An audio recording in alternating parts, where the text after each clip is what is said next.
Hey guys, my name is Alex Kirby, and before we get started, if you guys could go ahead and like and hit the subscribe button as well below, that would be a huge favor for us. It just helps us reach more coaches. This video is brought to you by ThroatDeepPublishing.com. If you hit the link in the description below, you'll get 20% off of your first purchase. And we're releasing new stuff all the time. We just released a new video series from the offensive line coach and run game coordinator at Ferris State. Those guys won the D2 national championship this past season, and he goes through everything in that. So that's been a lot of people are enjoying that course or anything else. So go ahead and use that link in the description or use the promo code YouTube20, and you'll get 20% off your first purchase. So we've got Coach Jake Timmerman here. And he's going to talk about some wide zone stuff, some fundamental stuff. Coach, why don't you tell us a little bit about yourself and what program you're associated with and all that stuff. Yeah, sure, Coach. I appreciate you having me on. Like you said, my name is Coach Jake Timmerman. I'm currently the varsity offensive line coach at Grayson High School. It's in Gwinnett County in the state of Georgia. We're about 45 minutes kind of northeast of downtown Atlanta. I've been coaching for 8 years now. I spent my first 5 years at Northside Warner Robins High School, which is down towards Middle Georgia. I was the ninth grade offensive line coach there for a couple of years, and then I was also the varsity offensive line coach, and then I also spent a year as the ninth grade offensive coordinator. Very fortunate to be at a very historic and traditional program like Northside. As my first job out of college, we won the state championship in 2014, which was a really cool way to get into coaching, right? And then I came to Grayson in 2019 to work with Coach Carter. Grayson is a pretty nationally renowned program. We've had a good amount of success these last 3 years. I think we're 36 and 6, I think it is, something like that, in 3 years. We won the state championship in 2020 and finished with a top 5 national ranking. So been an awesome ride so far here. And some of the guys that I take a lot of influence from, and some of the stuff that you'll see going forward is LaCharles Bentley. He's a guy that I draw a lot of inspiration from. He's a guy that basically has inspired really how I teach offensive line play. I think if you've been paying attention, offensive line play has really changed a lot in the last 5-6 years, and I think guys like LaCharles have been a big part of that. And when I came to Grayson, that's just kind of what I sold out to, is teaching that style, and it's been great for us. It's paid off. Alex Gibbs, obviously, he's a name that everybody in the football world probably knows. The godfather of wide zone. So as far as the scheme part of things go, he's a big part of who I draw on and try to mimic and try to base things on. And then Coach Pittman, who's currently at Arkansas, who's been at UGA. He was always there, a guy that I could talk to, and always was willing to sit down and share and mentor. Coach Hand, who's currently at UCF, has always been a guy who's been active, in the hot football chat on Twitter, is a guy that, is easy to reach out to and talk ball with. And then Coach Mirabal is kind of the guy that I look to now, as far as, the guy that, is running wide zone at the college level, at a very high level, along with Coach Mateos at Baylor and others. So there's plenty of coaching influences, guys that I try to draw on and try to learn from and continue to get better as we move forward, right? So we're going to talk a little bit about wide zone today. Just kind of hammer on some of the basics, some of the most important stuff, and then we'll get in film as we go from there. So fortunate to have been at a place where we've had some really successful players, and I think it's important that those guys get the recognition they deserve. And so that's something that we're really proud of here at Grayson, is producing offensive linemen, and that goes back to even before I was here. So that's something we take a lot of pride in, is building those guys and letting them demonstrate their skills on the field. Okay. So just a little bit about us. We try to pride ourselves on running the football. We were a top 3 team rushing in 7A the past 2 years. We were actually number 1 in the state in rushing touchdowns in 7A when we won the state championship in 2020. And we've had 3 straight seasons with a 1,000-yard rusher, and I believe wide zone's a big part of that. These are our stats from the last 3 years with wide zone, and then I kind of highlighted this past season since it's the most recent one. But this past season, we were 138 attempts for 830 yards for right around 6 yards a carry, 9 touchdowns, 25 explosives, which we define as a run 10 yards or more. And then in the 3 years that I've been here at Grayson that we've been running wide zone as our main running play, we've been at 309 attempts, 2,125 yards for almost 7 yards a carry, for 25 touchdowns and 67 explosive plays, which ends up being at 22% clip, which I think is a good percentage, right? 1 in every 5 ends up being an explosive play. So we'll just kind of go through, talk a little bit about the scheme, why I like the scheme, why I think it can be beneficial to just about any offensive line or offensive attack.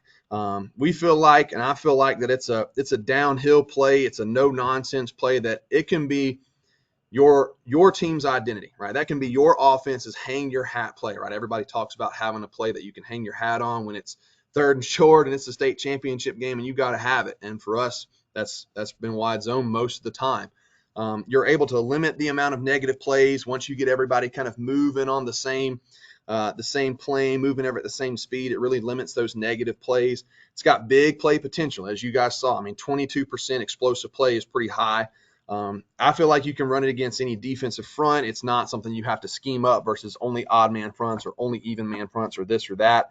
And I feel like that because of that, you can spend more time working on the fundamental techniques, not spending 20 minutes a day at practice trying to do walkthroughs and this and that for how we're going to block the wide zone versus different defensive looks every week. You can package it with a lot of other schemes and concepts to create more conflict, whether that be just zone read on the backside, whether it's locking the tackle and running an RPO off wide zone, or whether it's a true constraint play like a boot play. And then also for us, counter has been a good constraint play over the past few years. The one thing I'll say as we kind of get into this is not a play that you can date, right? This is a play that you have to marry.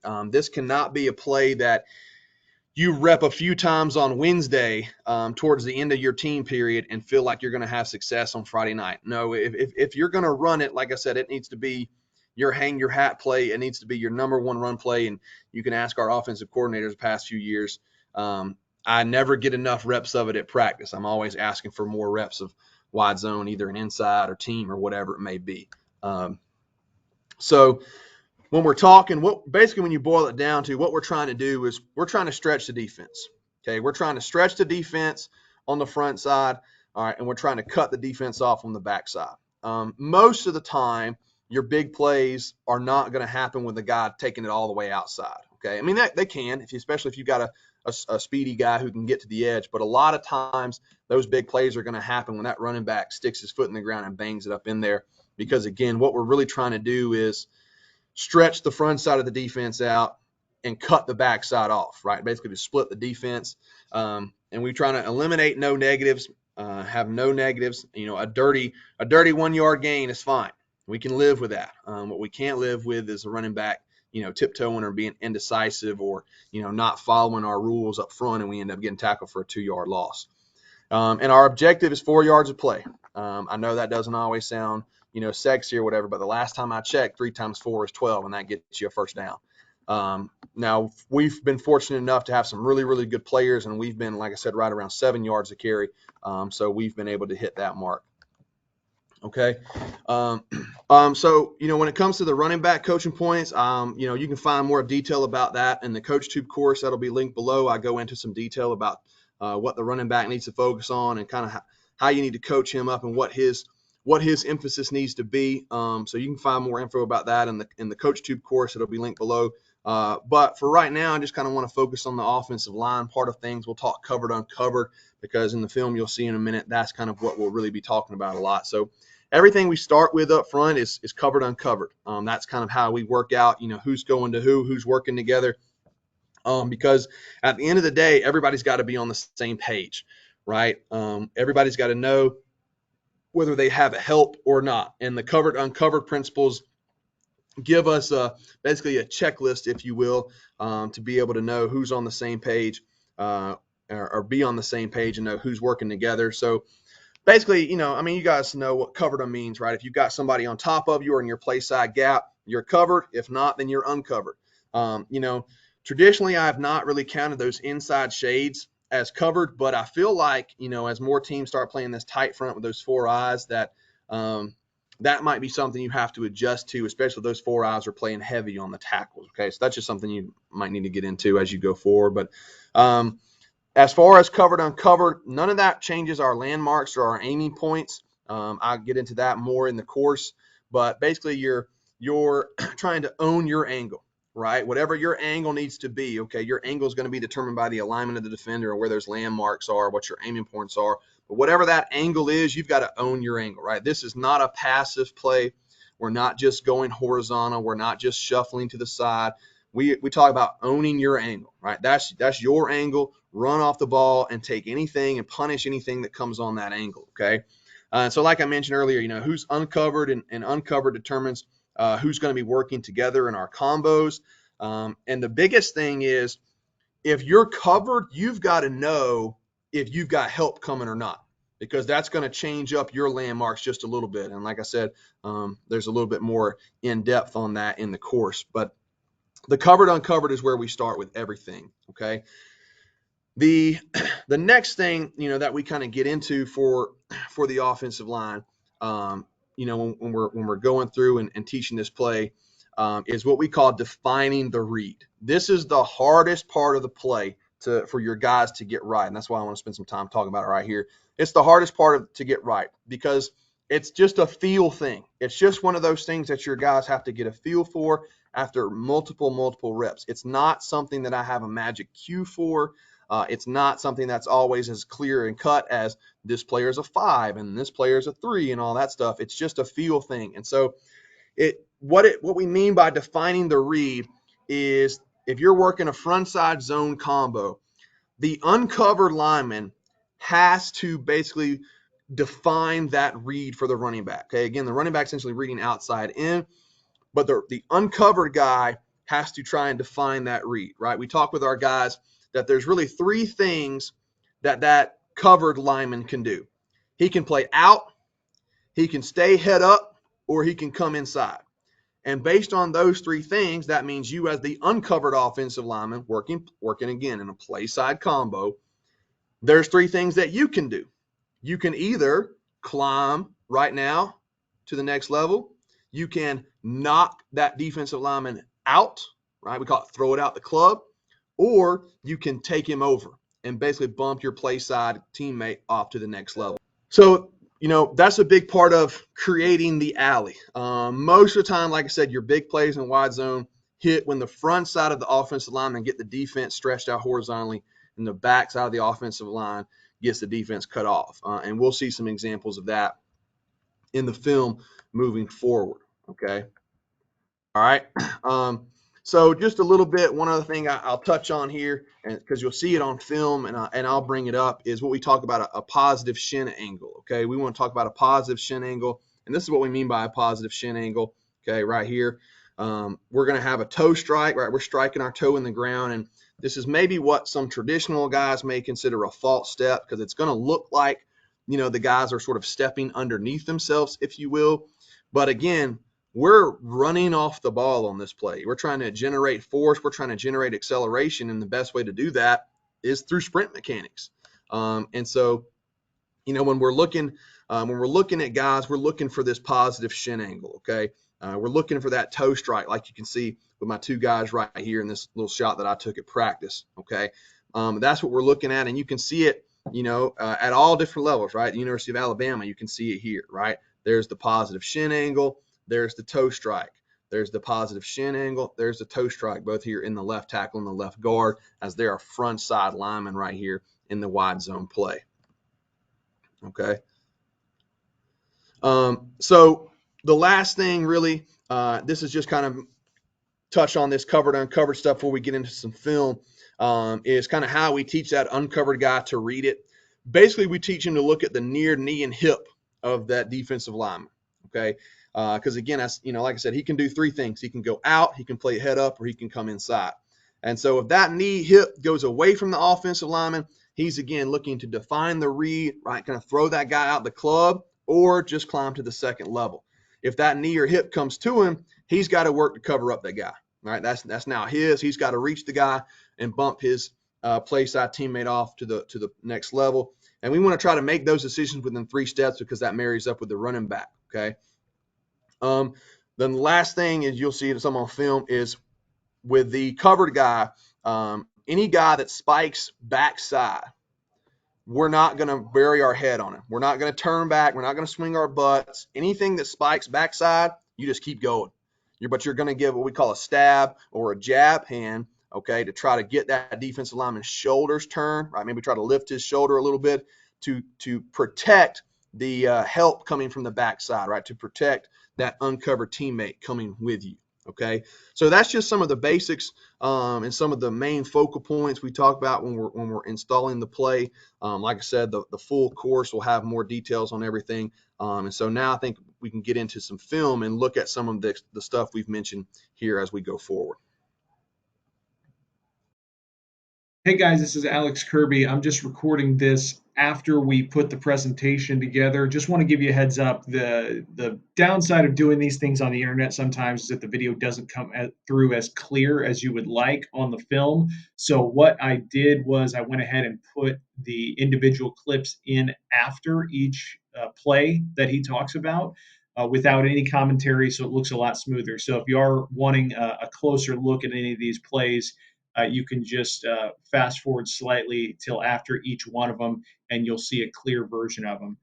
So we just try to make sure we always give you as good of a product as we can on here. Also, please do check out Coach Timmerman's CoachTube courses. We've linked those in the description below. If you are enjoying what you see here, he does a tremendous job where he's at Grayson, and he does a tremendous job with these courses. So I highly recommend that you check those out, and those are linked in the description below. So let's go ahead and start watching some film. Okay, guys. So we're going to take some time to look at some film here. These clips are from the 3 years that we've been here. So you'll see some clips from 2019 when we first installed the play to 2020. We had kind of a veteran group of O-line guys. And those 2 years, you'll see in the clips, we were a little bit bigger personnel, like meaning as in like 20 personnel, 21 personnel. And then you'll see some clips from this past year where we were more spread out, a little more 10 personnel. So hopefully you'll see some examples, whatever type of offense you run or whatever personnel you use. I think it's a play that can fit in with you right here. Okay. So start us off right here. We're in an 11 personnel look. And one of the things I'll mention is that as we install the play, again, everybody's got to be on the same page. And so one of the things we would talk to our receivers about is basically, if they're to a single receiver side, we're going to try to push crack. Okay. We're going to try to push crack. And because we feel like if we can get our backs in a one-on-one situation with a corner, then we're probably going to win. Okay. So you're going to see the receiver actually push crack. And you're actually going to see the tight end actually gets up free as well. So we end up with really 2 guys on the safety. But we feel like if we can get our backs in a one-on-one situation with a corner, we'll be okay. All right. So we'll just kind of watch it from the tight copy, and then I'll really get into some detail when we go from the end zone. But we get a great dent at the point of attack. We get to the edge right here. Again, we feel like corners can't tackle. And we actually break off a long run here to give us a shot in the arm right here. We're playing on ESPN this game. Kids were hyped about that. So we'll look at it from the end zone copy here, and I'll kind of outline some of the covered, uncovered stuff to you as the play gets going. All right. So we're working right here versus a 4-down front. Okay. So this tackle and tight end, all right, they're going to double up through this defensive end, and they're actually going to get up to this safety right here. He's, we'd watched on film that, they're a 4-2-5 defense. He's a boundary safety. He would kind of get nosy in the box there. So we wanted to make sure we had him ID'd if we felt like he was a threat. The center and the play side guard are going to double up through the 3 technique to the next level, looking for number 6 right here coming over the top. The backside guard right here, he's going to reach this backside shade. And then, of course, the backside tackle is going to be coming through to cut off the backside linebacker. Okay. And then you'll also see as we go through, you'll see that toe strike and positive shin angle that I mentioned earlier. Okay, so as they come off the ball right here, their angles, right, are all determined based on where they need to go, working those combo pods. There you can see the shin angle and the toe strike. We get a great lift by the left guard there up through that 3 technique. The backside guard, I'll run it back right here. The backside guard does a really good job taking over the shade, but I really like the left guard and the left tackle here. They do a really good job covering their guys up, getting the backside hand down the sternum, driving the backside knee through the crotch, getting great movement at the point of attack. We get to the edge and we put our back in a one-on-one matchup, which he's able to win, and that pays off big for us right there. Okay, a couple more we'll look at as we go through.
Let's see.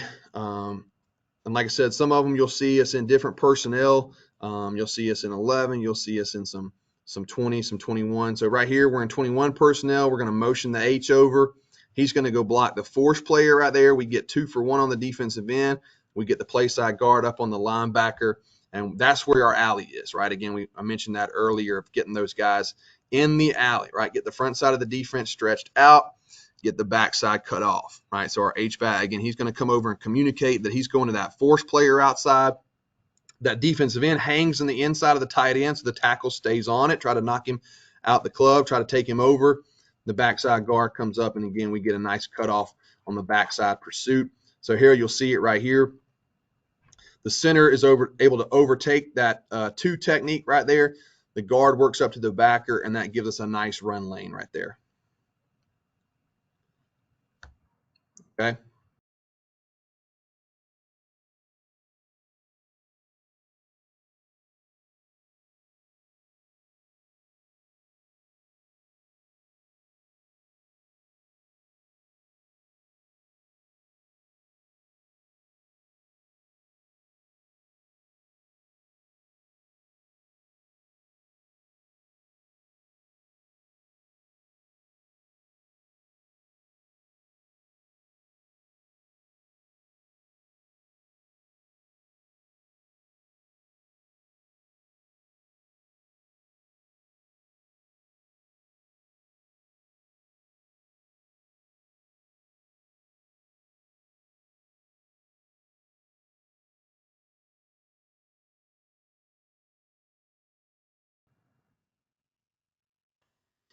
All right, so funny situation. This is the same game, same yard line.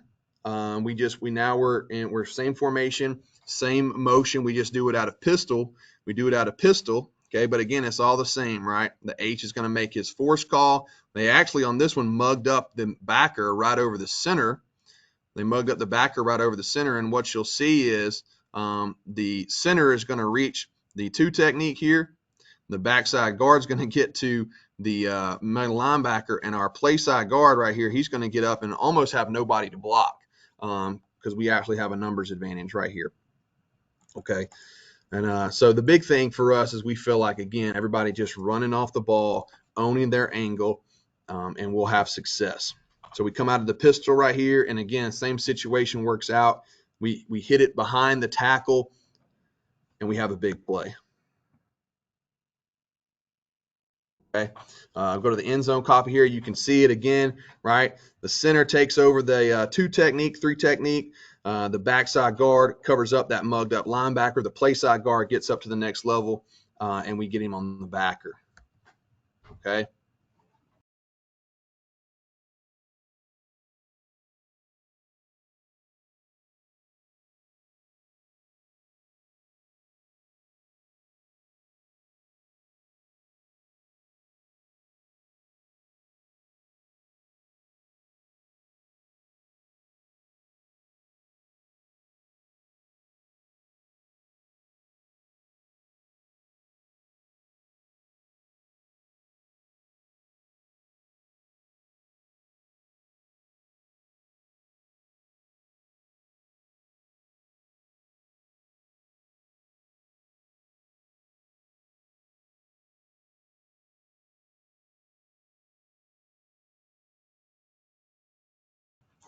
So I want to go through.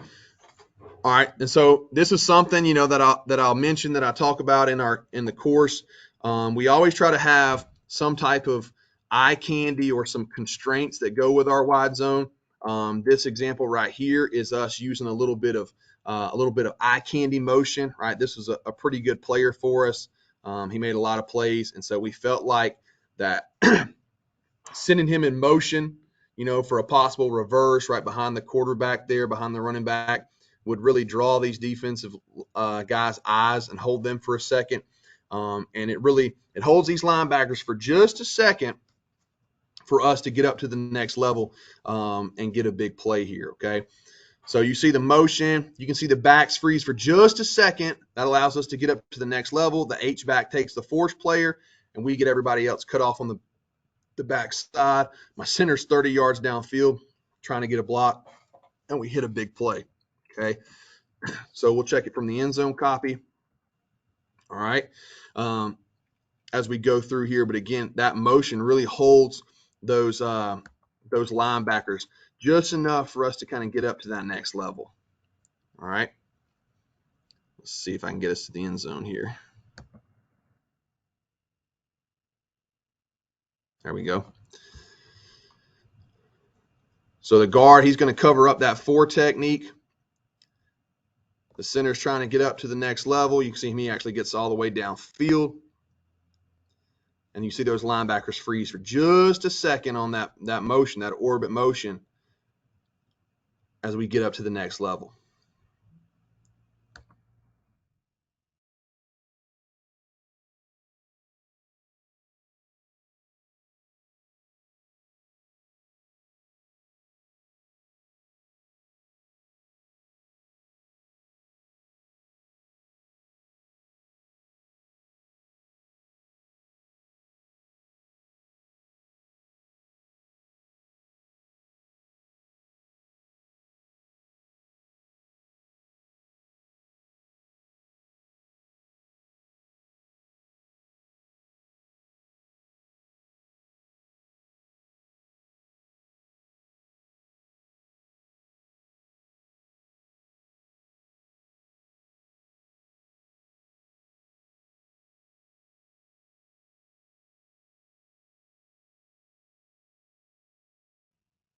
Okay, so we always try to have something like that for a little bit as we go through in the games, maybe to have some motion with it, maybe a little bit of a shift, right? So that's kind of 2 plays in a row. You've seen this motion and shift. All right, right here we're in a 12 personnel look. This is just kind of another example of why we really try not to block corners if we don't have to. This isn't not necessarily the cleanest look per se, but I think it's a great example of, again, why we don't block corners. So our receiver to the field, he's going to push crack, go to this safety right here who's kind of trying to play apex right there. Our tight end does a really good job of staying solid on his block all the way through, pressing. We really try to teach to strain through the block, right? Strain to finish your block. And that is a big reason why we're able to score right here. I think the tight end does a really good job really pressing his backside hand through the sternum, really pressing his backside knee through the defender's crotch. So we're in a 12 personnel look right here. Okay, so as we look at it from here, the tight end's by himself. Okay, the tight end's by himself right there. The play side guard and tackle are going to double up, right, because they're covered and uncovered. The center is going to reach here. The backside guard is almost kind of extra. He's almost extra. He's going to work up to the next level, and you can even have your backside tackle and tight end, okay, combo up to the next level as well. Okay, if you're not doing any type of RPO look or anything of that sort on the backside. Okay, so that's kind of how it's supposed to play out. And you'll see the tight end does a really good job owning his angle, straining to finish, pressing through the block, and that's what allows us to kind of capture the edge right there and have an opportunity to get a big play. So again, not necessarily the cleanest look, but I like that play because it does a really good job of showing the tight end really straining to finish his block.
Okay.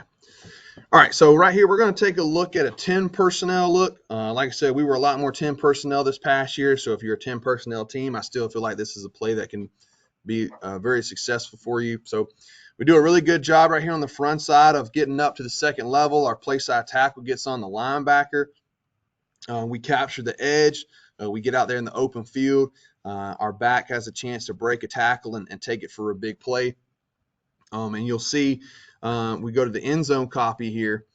This is a good example of the backside guard winding back on somebody that crosses face backside. And the reason we do that is because if you're on the backside and you just keep running, and you'll see like this nose guard here, if a nose guard plays it like this and nobody turns back on him or gives him a butt block or whatever it is, a good defensive lineman will play flat down the line of scrimmage and make that tackle if the ball has to cut back inside. Okay, now we didn't have to cut this one back inside. We were able to capture the edge.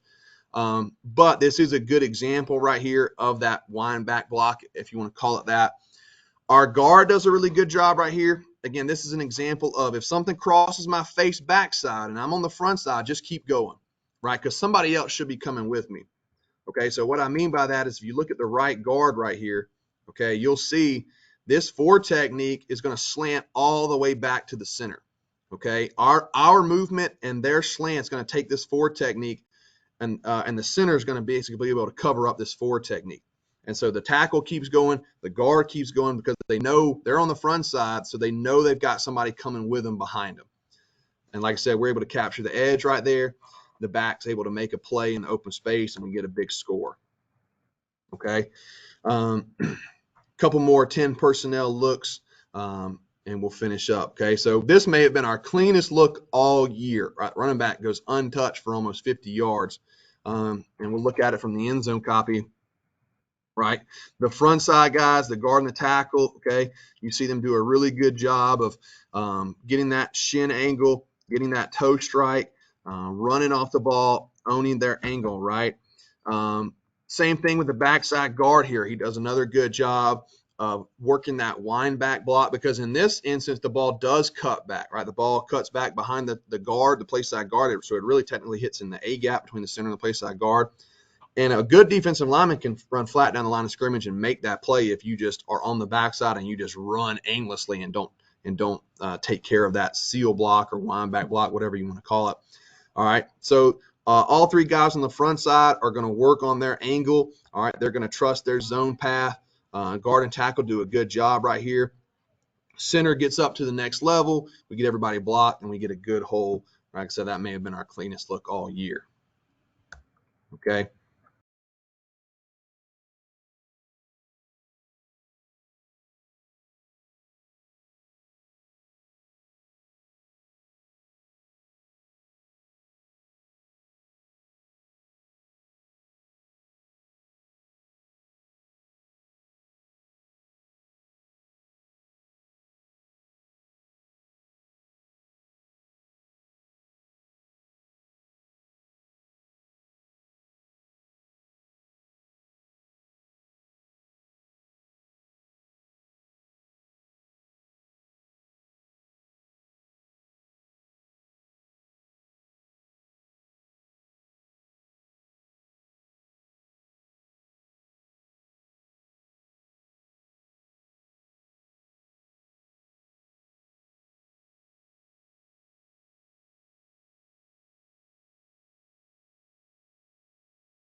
And then I got this clip right here is a good example of why you got to have constraint plays. So we go with a little quarterback read right here.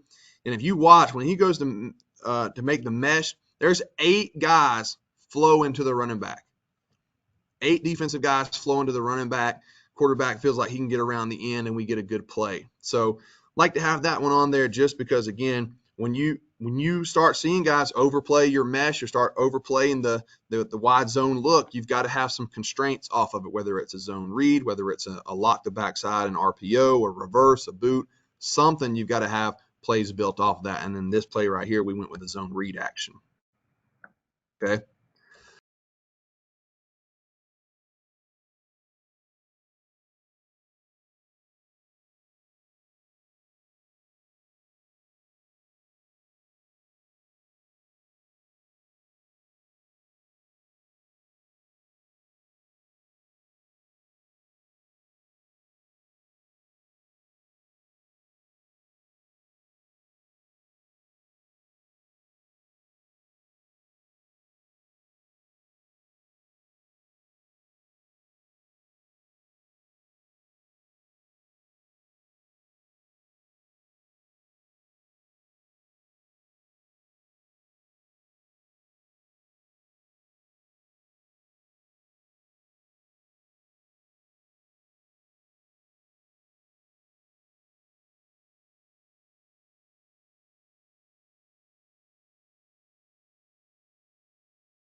And the last clip I'll show you is a good example. In the course, I'll talk about different drills that we work through as we install the play. And one of the techniques and one of the drills that we work on is what's called a torque and pry. And that's when we have a defensive end who just refuses to be reached, right? He's playing wide. He's playing hard up the field. This is a great example, all right? If you watch the left tackle right here, okay, you watch the left tackle right here. This defensive end was a really good player. and he did not want to get reached. And so what our left tackle is going to do is basically take his backside hand, his inside hand. He's going to get it in that defender's armpit. He's going to torque through his core and lock that backside hand out and just basically force that defender to play out here. And the running back's going to cut underneath him, okay? And so we'll look at it from the tight, and then we'll look at it from the end zone, okay? But you should be able to see him really torque that arm, right? Torque through his core, lock that backside arm out.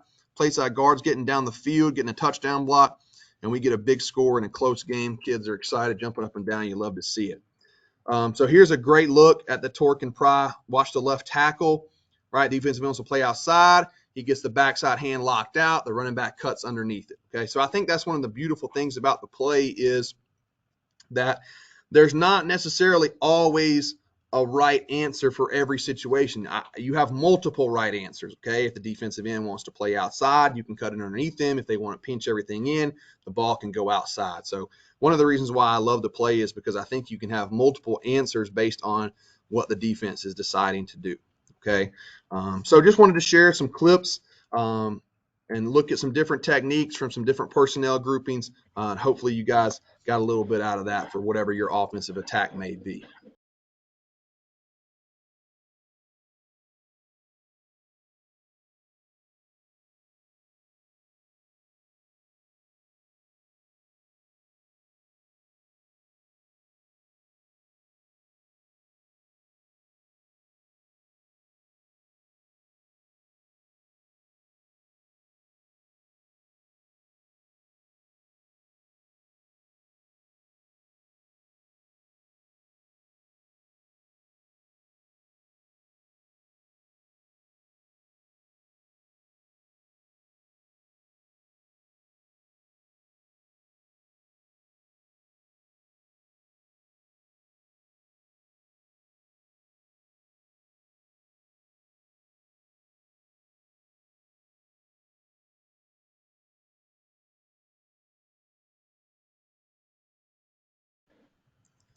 Yeah, so I don't ever use the phrase lose ground to gain ground. I don't ever use that phrase with our kids. It is a phrase that has never made sense to me. I don't understand how you can lose ground to gain ground. This doesn't make sense to me. I'm not saying it's wrong, but I don't use that phrase with our kids. I don't really tell them anything with their feet. Um, my main point is getting their hips on the appropriate angle. That's my big thing is their hips. You can't, we want to be going where our hips are facing. And so getting our hips on the appropriate angle is more important to me than a 6-inch step or a bucket step or losing ground. I don't really get into all that because what you'll notice is when you preach getting their hips on an angle and owning the angle, the feet will fix themselves, right? They will naturally get into that sprinter position with the positive shin angle and the toe strike to generate that force, to generate that acceleration. So I don't use that particular phrase. Again, I mainly focus on getting their hips on the appropriate angle, which is determined by where that defender is aligned and their landmarks, their aiming points.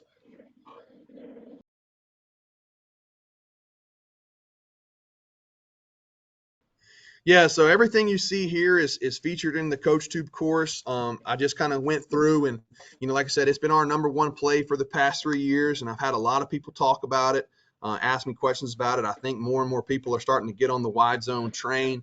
Obviously, it's been popular in the NFL and college for a little while, but not a ton of people in high school run it, at least not necessarily to the level that we do, just in terms of how big a part it is of our offense. And so I just felt like it would be a good way for me to get some information out there, to really have a place that coaches could refer back to if they needed to. So all the stuff you saw here today is on the Coach Tube course. And then there's a lot more detail in the Coach Tube course. I go into depth about the running back coaching points. I go into depth about the landmarks and aiming points that I've talked a little bit about here for the offensive line. I go into depth in drills that we do, the fundamentals that we try to build when we're first installing the play. And then there's more film clips as well that I talk through and show as far as, just kind of talking out what they're IDing, how the play played out, and everything of that sort. So it's a kind of a little bit of taste of what you see today, just there's more detail in the course. And then I also have a pass protection course that I did last year as well that just kind of goes through and talks about how we basically build our pass protection fundamentals and techniques starting in the off season. So there's some things that I do in the off season that I think put our kids in a really good position. I think we've only given up 24 sacks in 3 years. So I think that obviously that's a credit mainly to the kids and the work that they put in. But I think there's some stuff that we do in the off season that helps us be prepared for different situations in pass protection. And that course is available on CoachTube as well. You can find the link to the CoachTube course is on my Twitter profile at Coach_Timmerman. It should be the pinned tweet. And I'm sure that you'll have a link here as well. So I appreciate guys checking out the course. Feedback's been good so far. If you do check out the course, just please leave a review because that helps it kind of get to the top with the algorithm and whatnot. Yeah, absolutely, Coach. We're going to have a link to your Twitter. We're going to have a link to the course, both courses that you have down in the description below. So, guys, if you enjoyed that, please do check those courses out. Guys, we will see you in the next video.